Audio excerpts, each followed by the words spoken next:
नमस्कार फरीदाबाद, मैं सौरभ भारद्वाज और एक बार फिर हम लोग पहुंचे हैं चार्टर्ड अकाउंटेंट्स के संस्थान में फरीदाबाद में। क्या कहते हैं इसको, कौन सा भवन है ये? ICAI Bhavan, institute of chartered accountant of जी, इंडिया की और फरीदाबाद शाखा। नीतीश पाराशर जी हमारे साथ हैं, चेयरपर्सन हैं यहाँ। उनसे भी बात करेंगे। बड़ा सवाल जो है, और आपका परिचय? मैं C Rajendra Singh Dhillon, NICASA chairman of Faridabad branch of IRCTC। जी, मैं CA मनोज गर्ग, यहाँ ट्रेजरर हूँ।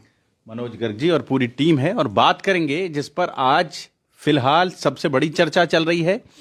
आप अगर शादी में जाते हैं और ढोल देखते हैं तो ढोल के ऊपर भी एक स्टिकर लगा होता है जिस पर पेटीएम का, जी बिल्कुल गलत तो नहीं कह रहा सर मैं? नहीं, आजकल सब जगह ही पेटीएम का जमाना है, जिस पर मतलब ढोल वाले को आप वार फेर भी देना चाहते हैं, उसके लिए भी वहां एक पेटीएम स्कैनर लगा है और आप उसके माध्यम से उसे पैसा भेज सकते हैं। मतलब जो क्रांति सब्जी वाला, कौन सी जगह ऐसी है जहां पेटीएम ने अपना दखल नहीं बढ़ाया है? उस पर संकट के बादल मंडरा रहे हैं। सौरभ जी, सबसे पहले तो मैं आपके माध्यम से सबको, जनता को बताना चाहूँगा कि पेटीएम में आज एक न्यूज़ ज़रूर आई है। कल जो न्यूज़ आई थी RBI की कि उनको बैन कर रहे हैं 29 फरवरी के बाद, वो चल नहीं पाएगा। तो उसमें मतलब शेयर धड़ाम से गिर गया है। शेयर में तो आज लोअर सर्किट लग चुका है, 20% डाउन हो गया था। एंड जो भी निवेशक होंगे, इन्वेस्टर्स होंगे उस पेटीएम में, तो आज उनको सबको लॉस हुआ होगा। लेकिन हाँ, ये ज़रूर है कि हाथों हाथ उसमें स्टेटमेंट भी आ चुकी है बोर्ड ऑफ डायरेक्टर्स की पेटीएम की, कि they are looking into it और उस पर वो अपने एक्शंस लेंगे। और हमें उम्मीद है क्योंकि पेटीएम आजकल आप देखोगे, रिक्शे वाले से लेके सब्जी वाले से, इवन आपने अब एग्जांपल ही ले दिया, ढोल वालों के पास भी पेटीएम है। तो इतनी जनता पे पेटीएम पहुंच चुका है, इवन गाड़ी तक आपकी पेटीएम से कनेक्टेड है। फास्टैग, इतनी लाखों गाड़ियों पे फास्टैग लगे हुए हैं पेटीएम के। तो यू कैन सेंस इट कि पेटीएम ऐसे नहीं हो सकता कि एकदम से डाउन हो जाए। They are looking into it and hopefully it will bounce back, there is no issue. लेकिन हाँ, ये है कि कुछ उन्होंने मिसकम्प्लायंसेस जरूर करी हैं RBI की। RBI ने उन्हें 2 साल पहले भी कुछ नोटिस दिए थे, उसके बाद भी नोटिस हुए हैं। ऐसा नहीं है कि एकदम से RBI ने कोई एक्शन लिया है, लेकिन देयर आर सम मिसकम्प्लायंसेस जिसकी वजह से ये एक्शन लिया गया है। लेकिन आज जो रिपोर्ट आई है, जो पेटीएम के बोर्ड ऑफ डायरेक्टर्स ने बोला, एक स्टेटमेंट रिलीज करी है, उसमें बोला है कि we are looking into it और हम थर्ड पार्टी वेंडर से और कनेक्ट कर रहे हैं और इसको जितनी जल्दी हो सकता है सॉल्व करेंगे। लेकिन हाँ, ये जरूर है कि काफी सारे लोगों के बीच में कंफ्यूजन है कि ये पेटीएम में हुआ क्या। जी, क्या होगा पेटीएम का? जी, आपसे भी बात करेंगे। क्या लगता है आपको? पेटीएम कभी भी डाउन नहीं होगा ठीक है, इस टाइम पे RBI ने दी है। बट आप देखोगे, छोटे से छोटा कारोबार या छोटा से छोटा बंदा भी आजकल घर में घुस गया है पेटीएम में। इवन गोलगप्पाज वाला, जो लेडीजों का सबसे फेवरेट स्टॉल होता है, वहां पर भी पेटीएम है। हर पेमेंट पे आपको पेटीएम आप यूज करते हो। कोलगेट की तरह हो गया है पेटीएम। मतलब लोग टूथपेस्ट की बात नहीं करते, कोलगेट की बात करते हैं, उसी तरह लोग UPI की बात नहीं करते, लोग कहते हैं पेटीएम कर दो। जी, पेटीएम के बिना गुजारा नहीं है ऑल ओवर इंडिया का। और भी काफ़ी पेमेंट की स्कीमें, जैसे गूगल पे भी आया, अदर्स भी आए, लेकिन आज के टाइम पे पेटीएम सबसे ज़्यादा यूज़ होता है। तो पेटीएम ठीक है, अभी उसका मार्केट डाउन है, बट आने वाले टाइम पे जरूर ग्रो करेगा। जी, गर्ग साहब क्या कहेंगे आप? देखिए, सबसे पहले समझिए कि पेटीएम है क्या। पेटीएम एक UPI बेस्ड ऐप है जो मार्केट में सबसे पहले आया, उसने मार्केट कैप्चर करी।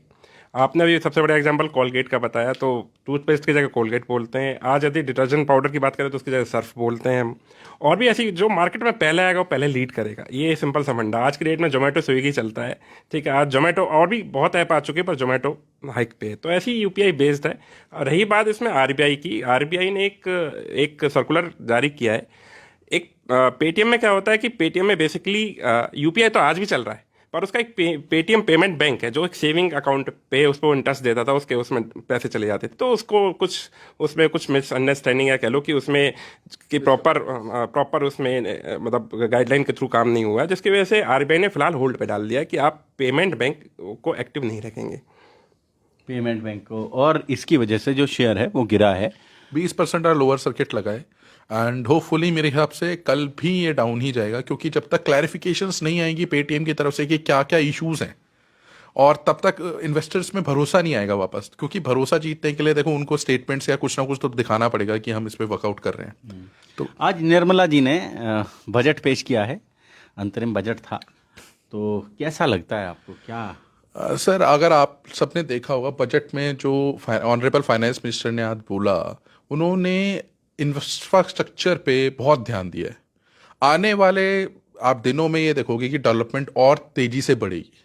मोर देन 1 लाख मतलब CR उन्होंने बहुत ज्यादा कुछ नहीं बोल पाई, लेकिन उन्होंने ये बोल दिया कि जुलाई में जब बजट पेश कर रहे होंगे तो मतलब आप ये समझें कि कहीं ना कहीं वो आश्वस्त हैं कि वही। हाँ, उनका जो कॉन्फिडेंस था कि उन्होंने एक बजट के दौरान ही ये स्पीच दी कि फुल बजट तो मैं जुलाई में दूंगी, तो इससे शो होता है कि how they are confident of मतलब कि मोदी गवर्नमेंट ही वापस आएगी। तो इसलिए उन्होंने ज़्यादा चेंजेस भी नहीं करे, क्योंकि इंटरिम बजट है। आपको भी पता है कि इलेक्शंस के दौरान जिस ईयर में इलेक्शंस होते हैं उन दिनों में सिर्फ इंटरिम बजट ही दे सकती है जो करंट गवर्नमेंट होती है, क्योंकि गवर्नमेंट चेंज भी हो सकती है। ऑल्दो ये गवर्नमेंट चेंज नहीं होगी जहाँ तक अभी तक सिनेरियोज हैं। तो इसलिए उन्होंने बोला कि जो भी हमारा मेन जितनी भी हमें चेंजेस करने होंगे वो फुल बजट में करेंगे, जब हम जुलाई में देंगे। जुलाई में देंगे जी। आपको क्या लगा? जी सर, ये जो आज का बजट में जो छूट दी है अभी। इनकम टैक्स की आज के देखा जाए आज के बजट के हिसाब से इनकम टैक्स के स्लैब रेट में कोई चेंजेस नहीं आए हैं और सबसे ज़्यादा फोकस इन्होंने इंफ्रा पे ही करा है। जैसे हमारे चेयरमैन साहब ने ही बताया, इंफ्रा पे कैपेक्स पे इन्होंने सबसे ज़्यादा फंडिंग देने की इन्होंने वो कही है। और अभी इंटरिम बजट आया है, जैसे कि बताया चेयरमैन साहब ने भी कि जिस साल में इलेक्शन होते हैं उस साल में इंटरिम बजट आता है। जब गवर्नमेंट आएगी, जोन सी गवर्नमेंट नई आएगी, सरकार जब नई बनेगी, सरकार आएगी, उस टाइम पे डिसाइड होगा, फाइनल बजट तब आएगा, तब उसके हिसाब से करेंगे। बट जो ये वाला जो बजट है मेनली वो कैपेक्स पे है और इंफ्रा पे है। और मोदी गवर्नमेंट ने ऑलरेडी इंफ्रा पे बहुत सारा काम करा है और इंफ्रा पे ही उनका पूरा का पूरा फोकस रहा है। लेकिन वो जो इनकम टैक्स के जो वो पुराने देनदारियां थी 2010 से पहले की, उन पर बात की है सर। जो उसमें एक छोटा सा प्रोविजन आया है कि 25,000 तक की यदि किसी की देनदारी है तो गवर्नमेंट ने इसको स्ट्राइक ऑफ कर दिया है कि उसमें आपको कोई पेनल्टी भरने की जरूरत नहीं है और बाकी नॉर्मल केस नॉर्मल के तरीके चलेंगे। अब क्या होता है कि छोटे छोटे केसेस होते हैं जैसे 25,000 तक की डिमांड है, तो गवर्नमेंट ने कह दिया है कि इस केस को हम आगे फॉलो नहीं करेंगे। तो उसमें एक छोटी सी अमेंडमेंट ये आई है। छोटी सी अमेंडमेंट ये आई है।